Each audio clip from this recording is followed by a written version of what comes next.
see you guys in the dark. Did you know that if you keep talking about ghosts, the more active they are? Well, my friends and roommates and I found this out the hard way, as you will read. I came from a background of religious believers, and I am one along with my roommates. We believe that we are in fact things on this earth that we can't explain, along with an afterlife. Now, a few years ago, I moved in with my roommate. We will call her Casey. I moved in with Casey because her cousin at the time moved out and back home to try and save money. I knew Casey since I was a little girl, but we never got close until I moved in. A few nights after moving in, Casey told me about the spirit that was attached to her cousin Abby. While I believed in things that I could not explain, the concept of a ghost attaching to someone seemed a bit far out there to me, but I respected her and listened anyways. She then proceeded to tell me about weird things that happened, and how the strange occurrences in the house stopped when Abby moved out. Fast forward a few months, and Abby moves back into our little condo due to not getting along with the people that she lived with. Well, when she moved back in, strange things started to happen. Strange noises or lights would be on when we thought that we turned them off. Nothing too noticeable or malevolent, but odd all the same. Now at the time we each had a dog, and also shared the space with our indoor cat. So most of the time we would just blame the weird noises on our animals. One night, Abby and I found ourselves alone on a cloudy fall night, and gotten on the subject of our past ghost encounters. We let the dogs out when the rain was supposed to stop, right before it rolled right back in. Later on, Abby said her encounter started getting uncomfortable, and that she needed to go upstairs to take them out. Now our little condo had stairs right when you walked into the entryway. If you walked upstairs, it was like a big square. You would find my room to the right of you, and if you turned right again, there was a little bathroom that connected to my roommate's vanity area, and then her room. Turn right again, and you're back out in the hallway that connects to the stairs. I know all of these details seem excessive, but it's important to know the layout of the house for the story to make some sense. I followed Abby upstairs as we kept talking about our experiences. I was standing in my doorway, and she was standing in the room opposite of me, fighting with her contacts. The wall to my left was an interior wall in my room that had 4 mirrors hanging in a decorative square. I can flat out say that there was no wind outside, and all the TVs were off, and the windows were all shut in our condo at the time. She was just finishing a story when all of a sudden on the wall to my left, with enough force to knock all the mirrors crooked, was a loud bang right next to me in the center of the mirrors. We both looked wide-eyed at each other and bolted down the stairs with my friend screaming, "I'm sorry, it's my fault," over and over again. And me yelling, "It's the cat, oh my God, it's the damn cat. It can't be anything else." Me knowing full well that it wasn't the damn cat. And right when we got downstairs, the cat was asleep in the armchair. Now it stayed asleep through all of the noise, and I have no idea why. We huddled on the couch for the rest of the night, us both being too paranoid to sleep. A few weeks later, Casey, Abby, and I were all talking about some weird experiences, which were happening almost daily, and we got on the subject of where the ghosts liked to reside most, according to Abby. Abby told me that it would pace back and forth in my friend's vanity area, and especially liked my walk-in closet, which used to be in her old room. I later on told whatever it was, since Abby did verify that it was benign in nature. That doesn't mean that it didn't have a temper if provoked. A few weeks later, a friend came over for the first time. This friend, who I will mention now as a complete non-believer in the paranormal. She sometimes liked to taunt the unseen, so out of respect for whatever resided in our condo, and my own sanity, I told her not to say anything stupid, or to taunt whatever resided in our home. We were all alone at the time, and didn't expect anyone home until late that evening, so we were alone. Later on, I somehow found myself on the subject of the weird activity in the house.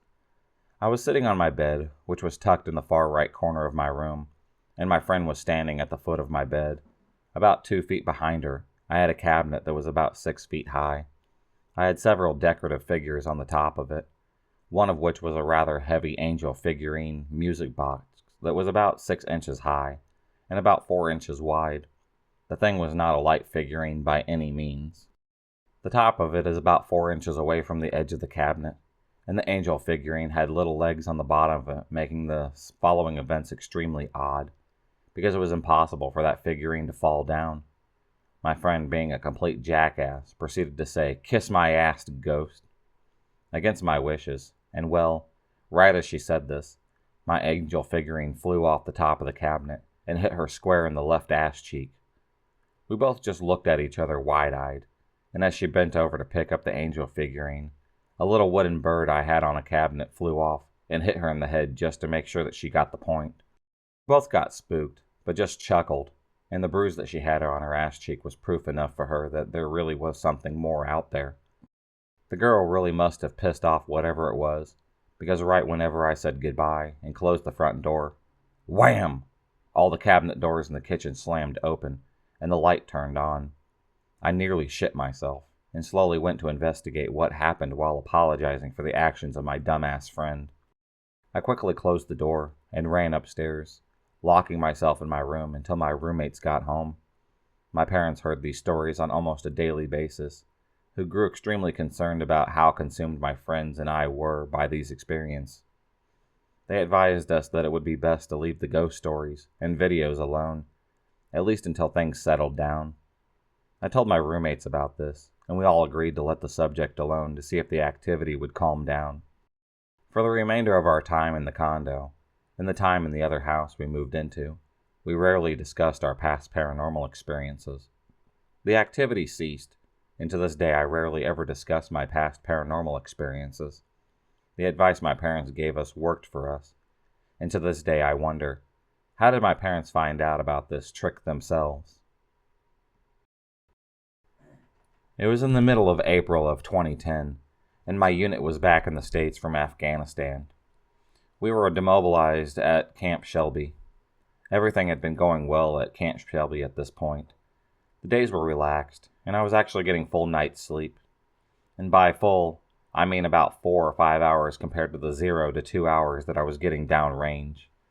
But there was this one night that I woke up in the middle of the night. It seemed to be around 2 or 3 in the morning. Felt that I was awakened by something other than just my usual insomnia. I believe that I was awoken by a feeling that something was about to happen, but didn't know exactly what. I looked around the barracks, and I didn't see anything, but the feeling was still there. I stayed awake for a few more minutes, scanning the room before starting to drift back to sleep. As soon as I fell back to sleep, from out of nowhere I felt this insane amount of pressure on my chest, and saw a man with a pale face, black comb-over hair, and Vietnam-era Class A's pushing down on my chest. My first thought was, what the fuck? I was paralyzed. I couldn't feel anything below my waist. I had this tight knot in my throat that kept me from being able to yell out or say anything. My legs had this numbing feeling, and no matter what I tried, I couldn't move them. It took me a second to realize what was happening, and when I did have the realization of what was going on, I freaked the fuck out. All I was able to do was just stare at this man holding me down, making it hard for me to breathe. He finally let off my chest, and began what seemed to be violently shaking me by my shoulders, although I wasn't moving at all. This seemed like it was going on forever already. As he was shaking me, he started yelling something, but it was inaudible, mouth just moving, no words were coming out. At this point, the fear began to subside and was being replaced with pure anger. I just looked at him and mouthed the words, "Get off," as he was shaking me. His maniacal demeanor subsided, and he stopped to look at me with a look of confusion. I mouthed the words, "Get the fuck off of me." I began looking around just to see if anyone else was awake and seeing this, but there was no one that I could see anyways. So after mouthing the words, the ghost then stood up, walked to the foot of my bunk, stared at me for a few seconds with his head cocked to the side, still looking confused, turned around and faded through a wall. After a minute, I pushed the blankets off, which were completely drenched in sweat. I was trying to figure out what I should do, if anything. The night silence was horrible after that. The sound inside the barracks were amplified. My guard was up, and there was no possibility of me going to sleep anymore that night. I've only told my wife of this, but only because she had her own encounters with spirits. I still think about it now and then, chalking it up to being fatigued from all that stuff that we did before and during the transit home. Or maybe it was just a nightmare, a very vivid and realistic nightmare. I just don't know, though. I'm still not sure if what I went through was real, but I do question it quite a bit. Okay, so my dad has always been the type of guy where he doesn't believe in anything unless he witnessed it for himself. He's a pretty macho guy and isn't into all that fairy tale and ghost nonsense. Yet that all changed for him one day.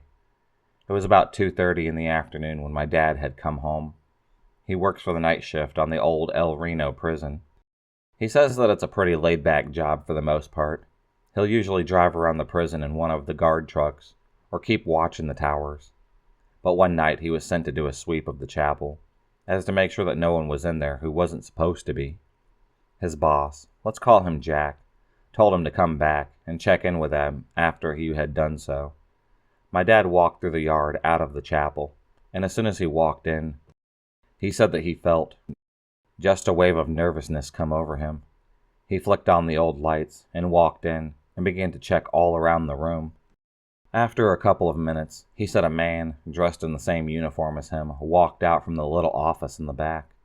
My dad asked the man if he was already going to do the sweep of the chapel, and the man replied, "Yes, I'll take it from here." So, confused as to why he was sent out there to check the chapel, my dad just gave a little, "Oh, okay, I'll let Jack know." My dad returned to his boss about 15 minutes after he had sent him.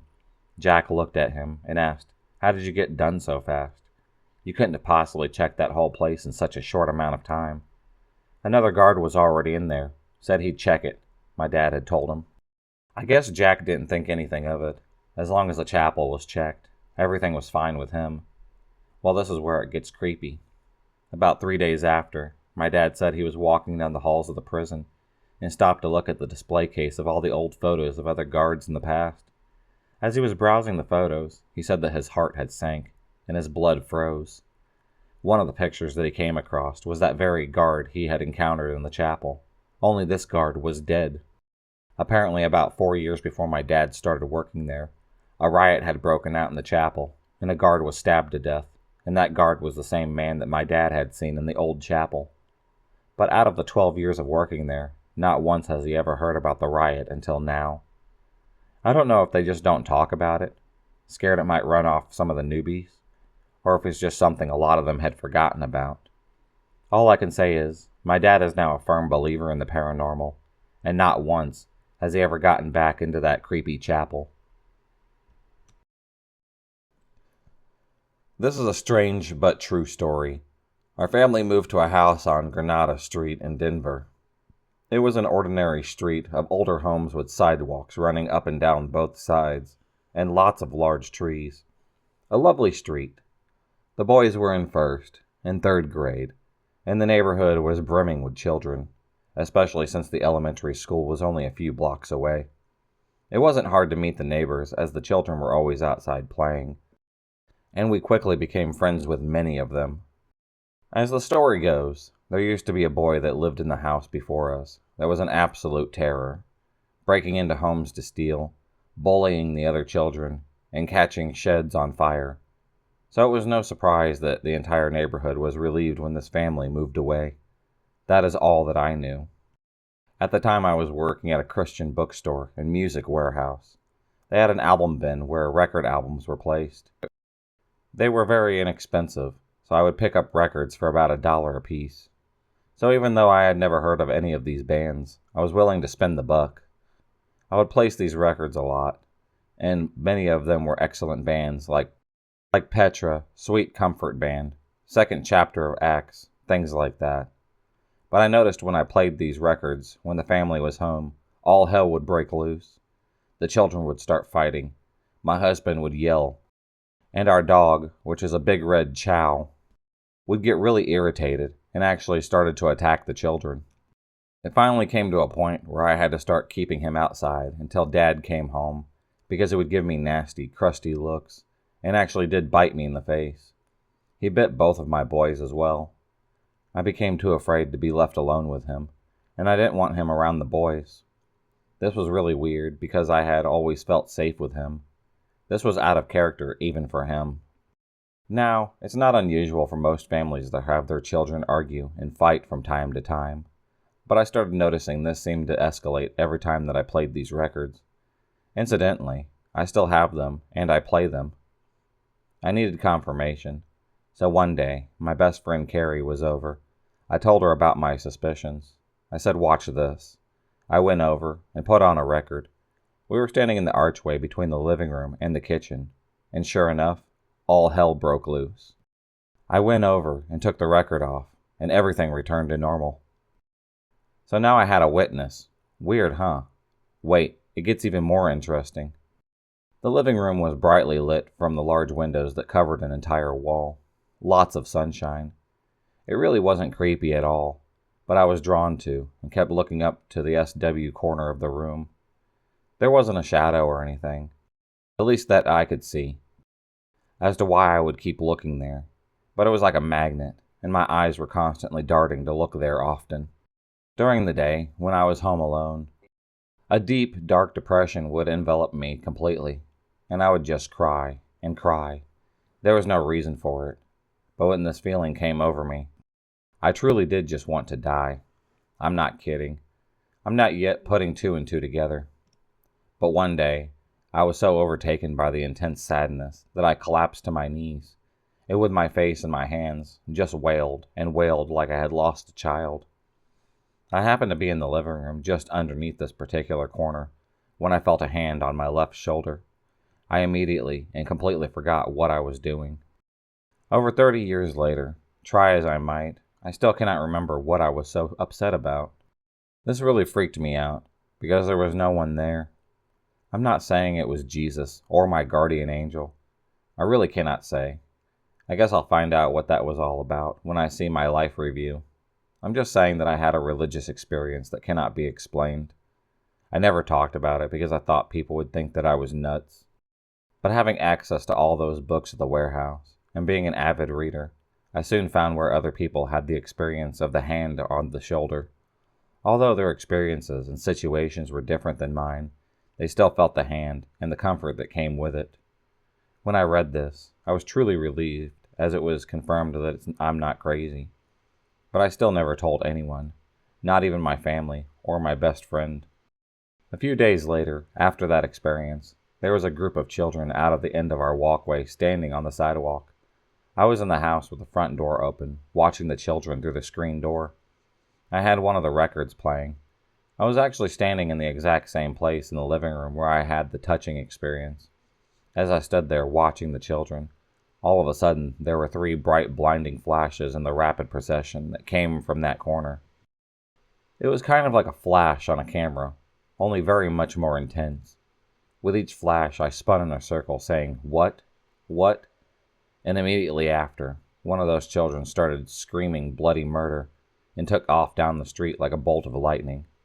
I, of course, promptly ran outside to find out the who, what, and where, and what the fuck happened. All the children were looking confused. I said, "What on earth was that all about?"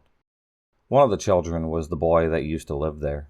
I guess his parents were visiting one of their friends, and he came down to see who was living in his old house. The children said, for no reason, this boy just started screaming and ran down the street. Wow. I think what was in that corner. I saw him and repossessed him to get out of that house that was full of the praise and worship of Jesus. After this occurred, the household returned to normal. My depression left, and the children got along better. The dog also became our protector again, and became quite friendly. If I ever have another experience like this, I know beyond a shadow of a doubt that if you fill your heart and home with genuine praise, anything has to leave. Not sure about the sage and all that stuff, but this is what worked for me. You know, I've always wondered what that little boy, and I do hope that he gets the help that he needed. He's just now in his mid-40s. I never knew his name, but God knows who he is. I've prayed for him often, and now that you know the story, maybe you will pray for him too. If you enjoyed this video, please subscribe, like, and hit the bell for notifications on future videos and become a stalker of the night. And I'll see you next time.